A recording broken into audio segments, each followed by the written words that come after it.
சரி விட்டுறலாம். ஆனாலும் ஒரு நிமிஷம் பக்குன்னு இருக்கே அப்படின்னு நினச்சேன். சரி போ நம்ம யாருக்கு தரோம், கோவிந்தா கோவிந்தா சொல்லுமான்னாரு. நானும் சொல்லிட்டு கம்முன்னு குனிஞ்சிக்கினேன். அவர் மொட்டை போட ஆரம்பிச்சிட்டாரு.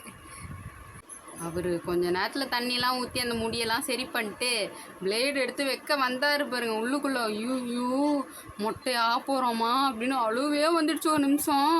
அப்புறம்தான் ஏய் முடி தானேடி வளர்ந்துரும் அப்படின்னு எனக்குள்ளேயே நான் சொல்லிக்கிட்டு அப்படியே ஸ்ட்ராங்காக நின்றுட்டு இருந்தேன். அதில் வேற ஒரு குட்டி பாப்பா வேற ரொம்ப நேரமாக என்னைய ஊற்று ஊற்று பார்த்துட்டு இருந்துச்சு.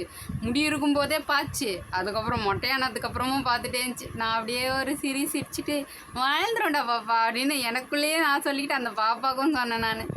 அப்புறம் எங்கள் அக்காவுக்கு அடிக்க ஆரம்பிச்சிட்டாங்க. எங்கள் அக்காவுக்கும் தண்ணியெல்லாம் ஊற்றி தலையில் எங்கள் அக்காவுக்கு அடிக்க ஆரம்பிச்சிட்டாங்களா. நானும் அக்காவும் சிரிச்சிட்டு இருந்தோம். அதெல்லாம் பார்த்தா ஒரு குட்டி பாப்பா ஒன்று என்னை எட்டி பார்க்குது பயந்துக்கினே.